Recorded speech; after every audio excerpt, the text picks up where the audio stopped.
देखिए बच्चे, हम बात कर लेते हैं इसकी। सबसे पहले हम बात करते हैं अब लिक्विडिटी रेशियो की। सुनना, लिक्विडिटी रेशियो, ठीक है। लिक्विडिटी रेशियो या आप इसे शॉर्ट टर्म सॉल्वेंसी रेशियो के नाम से भी जानते हैं, ठीक है। ये क्या लिखा है मैंने, प्योर, इसके बारे में बाद में बताऊंगा आपको कि प्योर का मतलब क्या है। ये प्यार नहीं लिखा मैंने, प्योर लिखा, प्योर, ठीक है ना। लिक्विडिटी रेशियो या शॉर्ट टर्म सॉल्वेंसी रेशियोज के बारे में, ठीक है ना, पहले सीखते हैं। देखिए यहाँ पर हम बात करते हैं सॉल्वेंसी के बारे में, ठीक है। देखिए हेडिंग भी लगा देता हूं मैं आपके आगे, hashtag short term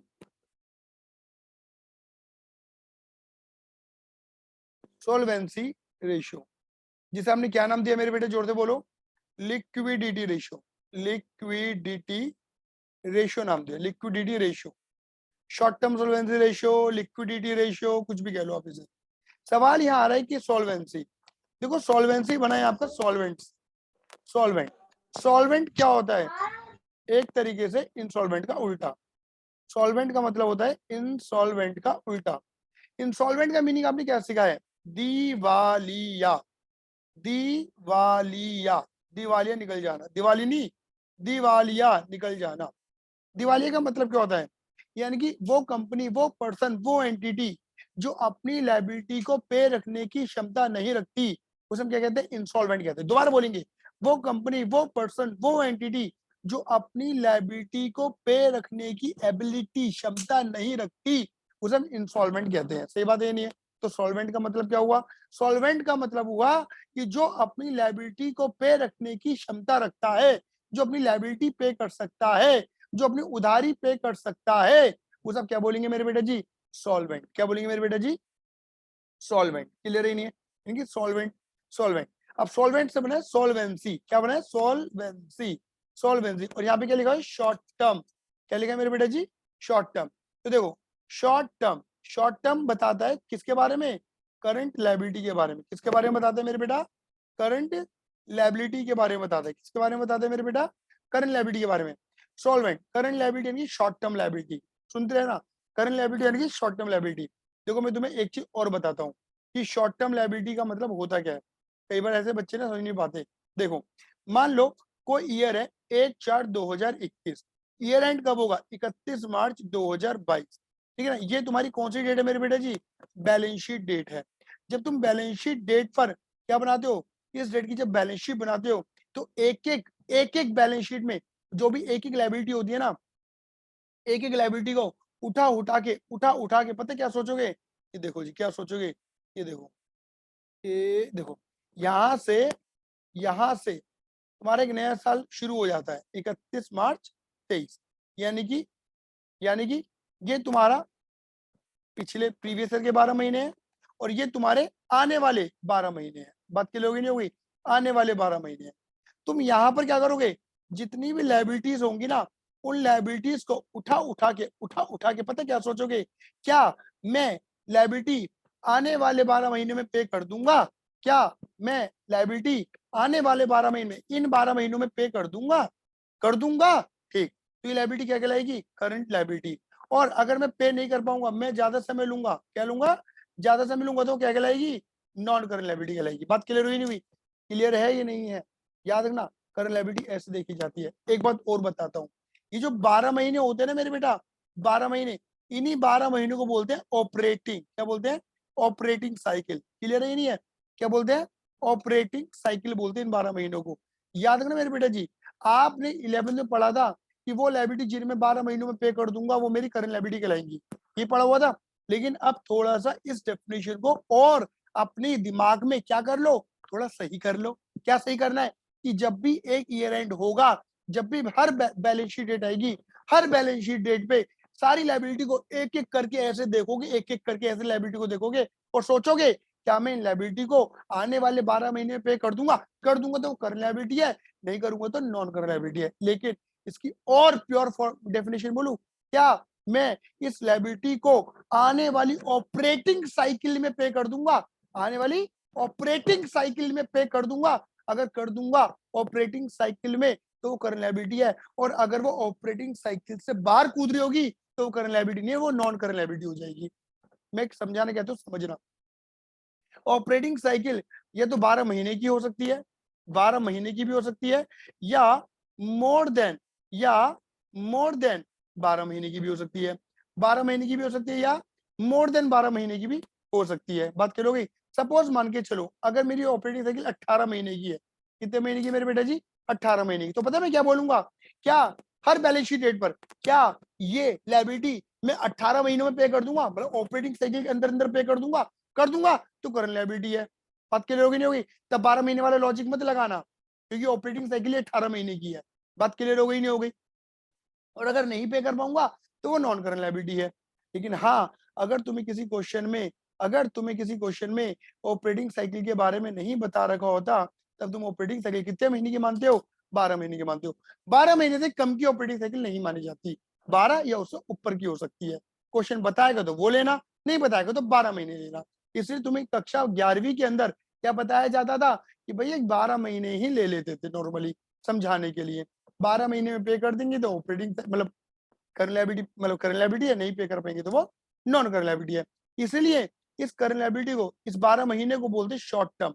short term 12 महीने का मतलब ही शॉर्ट टर्म है, इसलिए करंट लायबिलिटी का नाम शॉर्ट टर्म लायबिलिटी भी रखा जाता है, शॉर्ट टर्म लायबिलिटी। तो देखो, शॉर्ट टर्म लायबिलिटी अगर हमें ये चेक करना है, अब समझो रेशियो कहता क्या है, रेशियो कहता है कि अगर हमें ये चेक करना है, क्या चेक करना है मेरे बेटा जी, क्या हम अपनी शॉर्ट टर्म लायबिलिटी, क्या हम अपनी करंट लायबिलिटी को पे करने की क्षमता रखते हैं या नहीं रखते हैं, तो we have to find short term solvency ratio, we have to find liquidity ratio. बात क्लियर हो गई नहीं हो गई, हमें अगर ये पता लगाना है कि हम अपनी शॉर्ट टर्म लायबिलिटी को पे रखने की क्षमता रखते हैं या नहीं रखते हैं, तो हमें क्या निकालना पड़ेगा मेरे बेटा जी, बोलिए, short term solvency ratio, liquidity ratio निकालने पड़ेंगे ही पड़ेंगे। आई बात में नहीं आई, बोलिए हाँ ये ना, ठीक है। अब सवाल क्या है, भैया भैया सुनो तो सही, सवाल क्या है कि भाई सवाल क्या है भाई, शॉर्ट टर्म लायबिलिटी को पे करने के लिए क्या चाहिए, अरे लायबिलिटी को पे करने के लिए क्या चाहिए, पैसा, रुपया, भैया पैसा ना चाहिए, रुपये चाहिए। बेटा हम इंडियंस हैं, हम रुपए वाला ना बोलते, मेरे घर का जमाई पैसे वाला, पैसे वाला ऐसे बोले करें, तो पैसा क्या चाहिए, पैसा, रुपया चाहिए अपने को, हाँ ये ना, तो रुपया कहाँ से आएगा भैया, 12 महीने, हम तो 12 ऑपरेटिंग साइकिल को 12 महीने लेके चलते हैं, हमें 12 महीने की लायबिलिटी पे करनी है, तो 12 महीने की लायबिलिटी पे करने के लिए क्या चाहिए, 12 महीनों में पैसा चाहिए, तो 12 महीनों के अंदर पैसा कहाँ से आएगा, बोलो ना, करंट एसेट, कहां से आएगा, करंट एसेट से आएगा, हाँ या ना, करंट एसेट से आएगा, बोलो हाँ या ना, क्लियर है।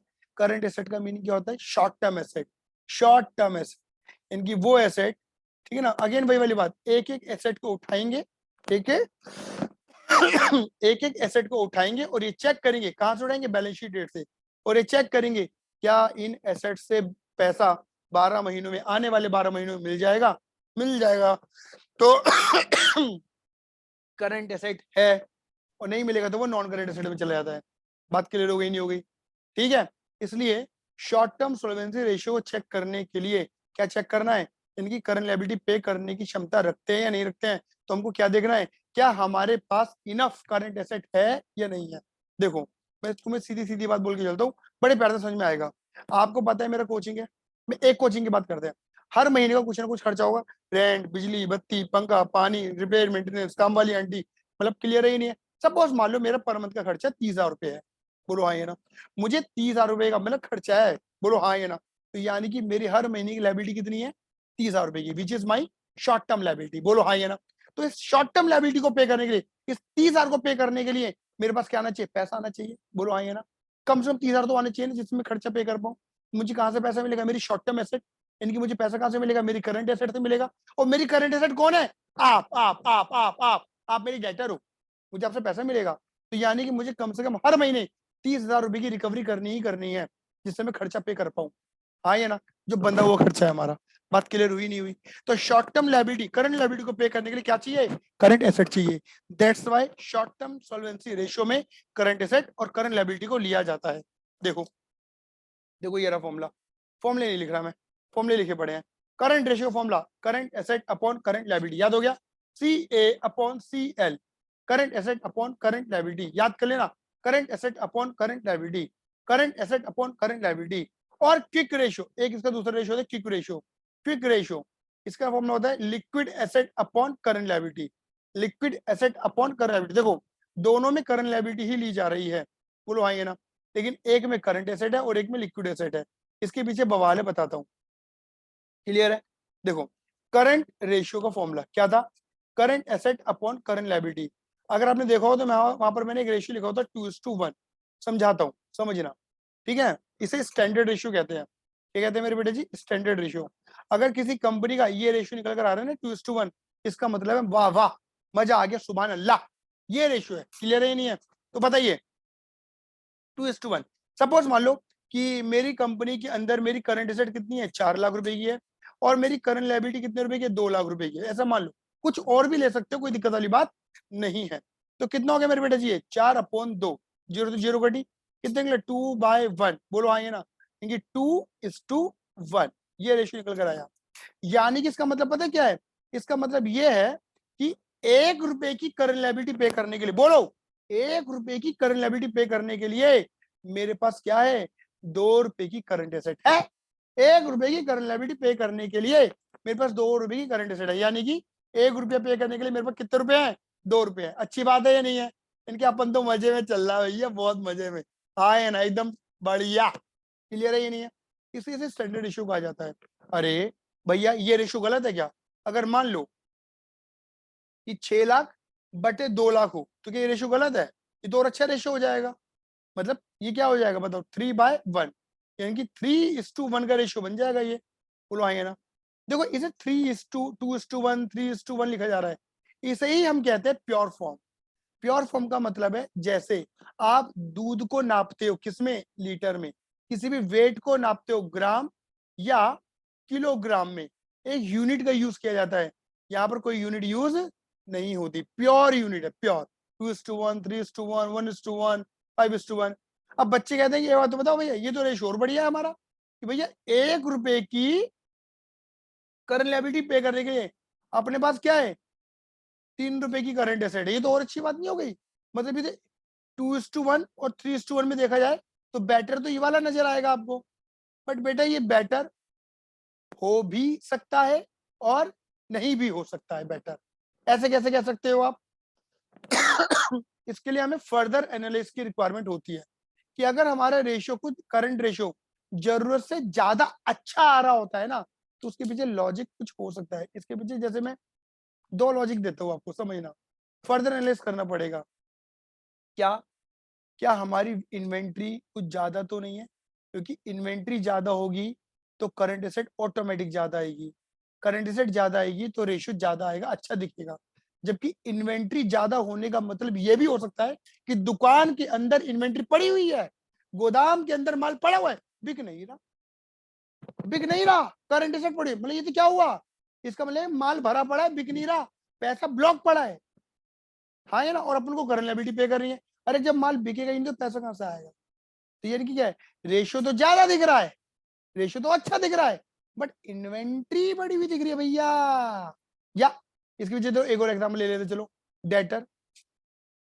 क्या करंट एसेट के अंदर डेटर बढ़े हुए तो नहीं है, डेटर ज्यादा दिख रहे हैं, इसका मतलब क्या है, डेटर देखो कितने पुराने डेटर हैं। अगर ये ताजे ताजे डेटर नए नए हैं, कुछ 2-4 महीने पुराने डेटर है तो कोई दिक्कत वाली बात नहीं है, लेकिन ये तो 2-3 साल पुराने डेटर पड़े हुए हैं, इसका मतलब क्या है, रिकवरी नहीं हो रही, डेटर ज्यादा, करंट एसेट ज्यादा, करंट एसेट ज्यादा, रेशियो दिखेगा बेटर। जबकि डेटर बिना बात की ज्यादा है, एक्चुअली रिकवरी नहीं हो रही, पैसा ही नहीं आ रहा आपके पास, बहुत पुराने डेटर पड़े हुए हैं, ये भी कारण हो सकता है। इसलिए ये स्टैंडर्ड रेशियो डेवलप करा गया कि अगर ये है तो मतलब फर्दर एनालिसिस की रिक्वायरमेंट कम है, मतलब बढ़िया चल रहा है एकदम, स्मूथ रनिंग है। क्लियर है, ये रेशियो है करंट रेशियो, जो तुम्हें शॉर्ट टर्म सोल्वेंसी के बारे में बताता है। लेकिन एक रेशियो मैंने आपको क्या बताया, देखो लिक्विड रेशियो, इसे कहते हैं लिक्विड। देखो लिक्विडिटी, लिक्विडिटी एक कैटेगरी है, ये लिक्विड रेशियो है, इसे लिक्विड रेशियो कह दो, इसे क्विक रेशियो कह दो, और कई लोग इसे क्या कहते हैं, एसिड टेस्ट रेशियो, क्या कहते हैं, एसिड टेस्ट रेशियो भी कहते हैं। बात क्लियर हो गई। इसका फॉर्मूला होता है liquid asset upon current liability, इसका जो स्टैंडर्ड रेशियो है वो है 1:1। 1:1 का मतलब ये है कि अगर 2 लाख रुपए की लिक्विड एसेट है और 2 लाख रुपए की करंट लायबिलिटी है, तो यानी कि रेशियो कितना निकला 1:1। यानी कि 1 रुपए की करंट लायबिलिटी पे करने के लिए, 1 रुपए की करंट लायबिलिटी पे करने के लिए तुम पे कितने रुपए चाहिए, 1 रुपए का लिक्विड। लिक्विड का मतलब होता है, लिक्विड का मतलब होता है मेरे बेटा जी कैश, पैसा। अगर ऐसा है तो ही बढ़िया है। बात क्लियर होगी, सुनते रहना।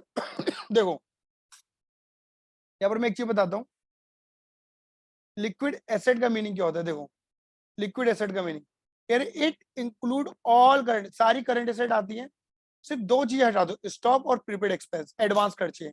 करंट एसेट में स्टॉक यानी कि इन्वेंट्री हटा दो और प्रीपेड एक्सपेंस हटा दो, तो तुम्हारा क्या आ जाएगा लिक्विड एसेट। आप कहोगे ऐसा क्यों करते हैं, ठीक है। तो देखो ऐसा होता है कि करंट एसेट का मैंने मीनिंग आपको बताया था कि वो एसेट जो आपको 12 महीनों में क्या दे देगी, पैसा दे देगी, लेकिन ऐसा नहीं होता। करंट एसेट का मतलब होता है मेरे बेटा जी, या तो वो आपको क्या देगी 12 महीनों में पैसा, या तो वो कैश कन्वर्जन देगी, या आपको देगी बेनिफिट। क्या देगी मेरे बेटा जी, बेनिफिट। क्लियर है नहीं है।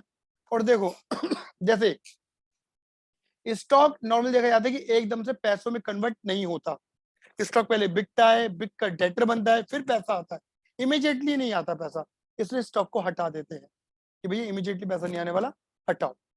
प्रीपेड एक्सपेंस, जैसे मान के चलो आपने मुझे एडवांस फीस दे रखी है, तो एडवांस फी आपने मुझे फीस दे दिया है, बट मुझे भी पढ़ाना है, मतलब ये जो फीस आपने मुझे एडवांस दे रखी है ये तुम्हारी करंट एसेट है, बट ये करंट एसेट बच्चा तुमको पैसा नहीं देगी, क्या देगी, बेनिफिट।